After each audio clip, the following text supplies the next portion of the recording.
లత్కోర్లు రాజ్యమేలుతున్నారు. అసమర్థులు చవటలు దద్దమ్మలు ఉన్నందునే ఇవాళ ఈ పరిస్థితి. నీళ్ళివ్వడం ఈ రండలతోని కాని పని. ఎవరైనా 18 సంవత్సరాలు నిండినటువంటి పిల్లలు ఎవరైనా ఉంటే దయచేసి, నిండనటువంటి పిల్లలు ఎవరైనా ఉంటే దయచేసి ఒక 2 నిమిషాల పాటు ఈ ఛానల్ చూడకండి అని చెప్పి హెచ్చరిక. ఎందుకంటే ఇందులో పదాలు కాస్త అభ్యంతరకరంగా సమాజం తలదించుకునేటువంటి పదాలు ఉంటాయి. లత్కోర్లు రాజ్యమేలుతున్నారు అంటే చెప్పలేదనేరు. మళ్ళీ మేము చూసేసినాం అయిపోయిందంటే కాదు, ముందే హెచ్చరిస్తున్నాం, దయచేసి చూడకండి. అసమర్థులు చవటలు దద్దమ్మలు ఉన్నందునే ఇలా ఈ పరిస్థితి. నీళ్ళివ్వడం ఈ రండలతోని కాని పని. కాంగ్రెస్ పై కేసీఆర్ కామెంట్లు. ఇది మనిషి సృష్టించిన కృత్రిమ కరువు. ఎకరాకు 25,000 పరిహారం ఇవ్వాలి, బోనస్ ఇవ్వకుంటే పులుల లెక్క గొంతు కొరికి సంపుతాం. వీళ్లకు కాళేశ్వరం గురించి ఎంటిక కూడా తెలియదు. 50,000 మందితో పోయి రిజర్వాయర్లు నింపుతా, నేతన్నలకు నీళ్ళివ్వకుంటే రాష్ట్రాన్ని రణరంగం చేస్తామని వ్యాఖ్య. కరీంనగర్ సిరిసిల్లలో కేసీఆర్ పర్యటన. పాత తెలంగాణ పునరావృతమైందని, ఇందిరమ్మ రాజ్యంలో ఇగిలిచ్చినట్టు అయిందని, నీటి నిర్వహణ తెలియని లత్కోర్లు రాజ్యమేలుతున్నారని బీఆర్ఎస్ అధినేత కేసీఆర్ కామెంట్ చేశారు.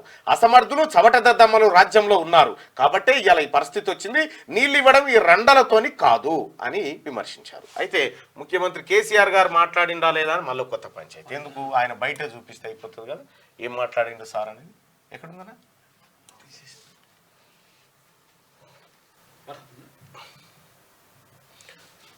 రైట్, ఒకసారి ఉంటుంది.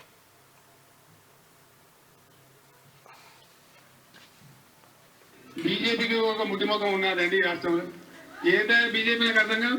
అంతకు ముందు బాబు కాళేశ్వరం గురించి, ఆ ప్రాజెక్టు గురించి వీళ్ళకి తోక తెలియదు, నా తొండ తెలియదు. ఇప్పుడు ఉన్నది ఏమీ తెలియదు, ఇంటికి కూడా తెలియదు.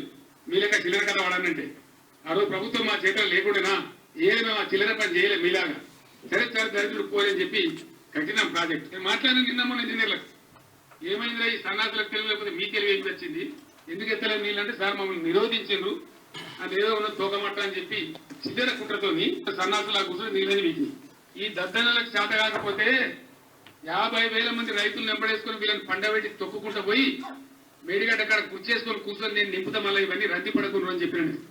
ఏదో మెరమెచ్చాలు చెప్పి రోజుకో స్టంటు కొట్టి కథ చెప్పి పక్కా చవటలు దద్దమ్మలు శాతగాని చవటలు అని అర్థమవుతా ఉంది.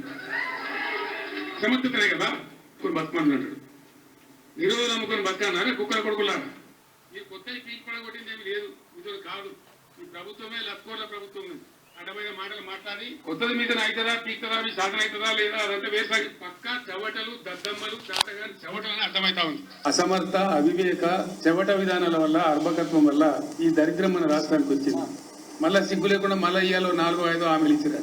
తెలియనటువంటి లత్కోర్లు రాజ్యం వెళ్తున్నారు కాబట్టి, అసమర్థులు చవట దద్దమ్మలు రాజ్యంలో ఉన్నారు కాబట్టి ఇలా వీళ్ళు ఇట్లే కిరికిరి మాటలు, అడ్డగోలు మాటలు, తొండి మాటలు, అసమర్థులైన ఎగ్జాక్ట్లీ. అసలు కేటీఆర్ ఈ మధ్య చాలా సార్లు వాపోతున్నారు. నా తండ్రి వయసులో సగం లేని వాళ్ళు కూడా నా తండ్రి గురించి చాలా పరుష పదజాలం వాడుతున్నారని, చాలా అబ్యూజివ్ లాంగ్వేజ్ వాడుతున్నారని, తన గురించి అబ్యూజివ్ లాంగ్వేజ్ మాట్లాడుతున్నారు. మరి మీ నాయన పెట్టిన ఈ నానుడిని పాటించకుండా ఏం చేస్తారు?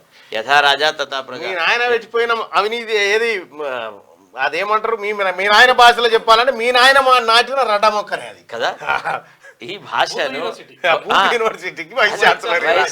అసలు ఈ భాష ఒక ముఖ్యమంత్రి, మాజీ ముఖ్యమంత్రికి సరిపడుతుందా?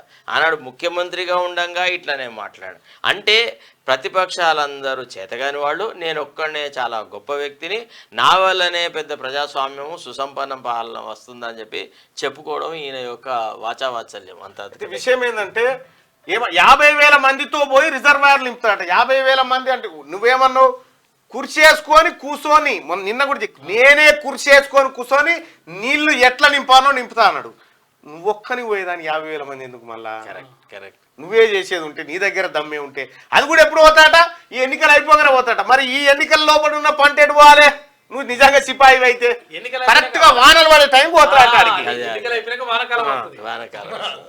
రాజకీయ యాత్రలు కాదు, తిహార్ జైలు యాత్రలు చేయి. కేసీఆర్ కు మంత్రి వెంకటరెడ్డి కౌంటర్. ఫ్రస్ట్రేషన్ లో మాట్లాడుతున్నాడు. కేసీఆర్ కామెంట్లను క్యాడర్ చూసుకుంటుందని మంత్రి శ్రీధర్ బాబు. బీఆర్ఎస్ హయాం నుంచే నీటి కష్టాలు, ప్రాజెక్టులో నీటి లభ్యతపై చర్చకు సిద్ధమని చెప్పి మంత్రి పొన్నం ప్రభాకర్ కౌంటర్. ఇక